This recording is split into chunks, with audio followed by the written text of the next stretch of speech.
আজকের আমি এখানে ডাল পিঠে করব, তার জন্য মুগ ডাল নিয়েছি, উড়ান ডাল নিয়েছি, এটাকে ধুয়ে নিয়েছি, গরম জল বসিয়ে দিয়েছি। এই ডালটা এখানে দিয়ে দিলাম, দুটোকে মিক্স করে আমার 250 হয়েছে।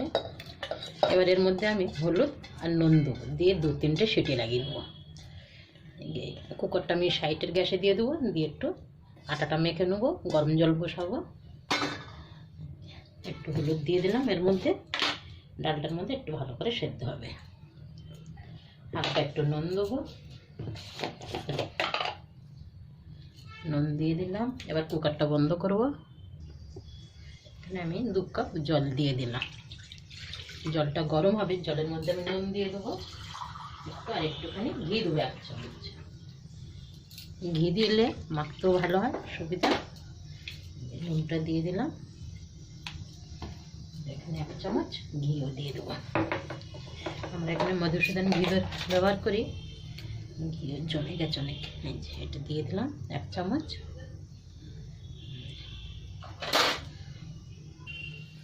এখানে আমার জল গরম হয়ে গেছে, এখানে আছে 250 একটু বেশি আছে চাল গুঁড়ো, আমার জলের মধ্যে দিয়ে দিলাম। এটাকে একটু ভালো করে নেড়ে নেবো।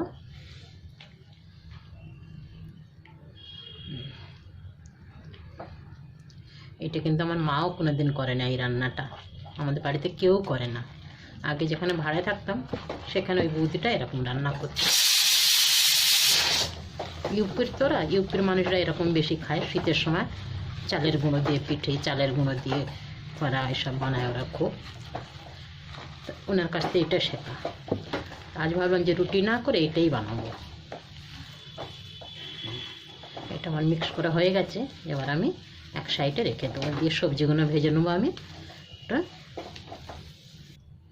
এখানে আমার তেল গরম হয়ে গেছে, এবার আমি ফুলকপিগুলো ভেজে নেব। সবগুলো দিয়ে দিই ফুলকপি।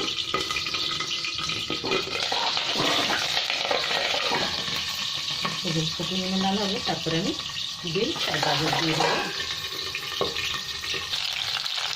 এখানে আমার ফুলকপিগুলো খুব সুন্দর ভাজা হয়েছে, এবার বিনসগুলো দিয়ে দিলাম, সাথে গাজরও দিয়ে দেবো, একসাথে ভাজা হয়ে যাবে। তাহলে আমার এখানে মটরও দিয়ে দেবো। এবার একটু নুন আর হলুদ দিয়ে দেবো আমি, হালকা একটু হলুদ নুন দিলাম, এবার একটু হলুদ দেবো, হলুদ দিয়ে দিলাম, আবার একটু ঢাকা দেবো নরমে। এবার আমি এদিকে হালকা ঠান্ডা হয়ে গেছে, একটু ভালো করে আমাকে মাখতে হবে এখন চেপে চেপে। এবার আমি এখানে আদা বাটাটা দিয়ে দিলাম, এখানে 2টো দেশি টমেটো কেটে রেখেছি, এটা দিয়ে দিলাম। একটু ভালো করে ভেজে নেবো, তারপরে আমি এদিকে ডালের মধ্যে ঢেলে দেবো। এদিকে আমার ছোটো ছোটো পিঠেগুলো বানানো হচ্ছে, আমার ছোট্ট ক্যামেরাম্যান বানাচ্ছে, এটাই দেখাবো আপনাকে যে কীরকম বানায়। ঢাকা দিলে এই যে এরকম করে একটা করেই দাবিয়ে দিলে হয়ে যায়। আমার ছোট্ট ক্যামেরাম্যান সরে গেছে, এবার আমি শুরু করি। খুব ইজি একদম, মানে খুব সোজা, যে একদম লুচির মতো নেচি কেটেই এরকম গোল করে। আমার সবজিগুলো সব ভাজা ভালো করে হয়ে গেছে, এবার আমি ডালের মধ্যে ঢেলে দিই। ডালের কড়াটা এদিকে বসিয়ে দিচ্ছি। ডালে কিন্তু আরও আমি 2 কাপ জল দিয়েছি, এর মধ্যেই পিঠেগুলো তো যাবে, সবজিটাও যাবে, আর একটু আমার জল লাগবে, আরও 1 কাপ। আমার ডালটা ফুটে গেছে, এবার আমি এই পিঠেগুলো দিয়ে দেবো সব, এরকম করে সব ছেড়ে দেবো।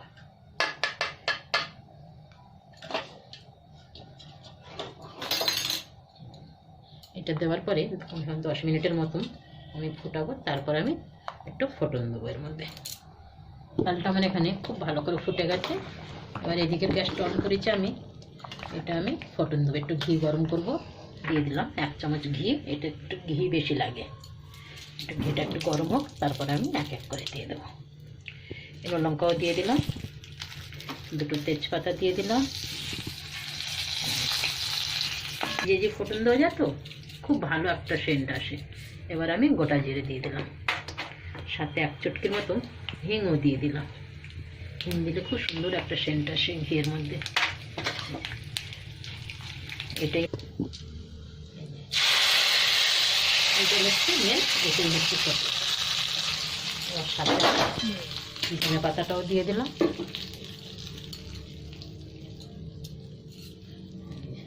এবার একটু গরম মশলাও দিয়ে দেবো। এবার আমি গরম মশলাটা দিয়ে ঢাকা দিয়ে দেবো, একটু নেড়ে দেবো। এটা হয়েছে পুরো খিচুড়ি যেন,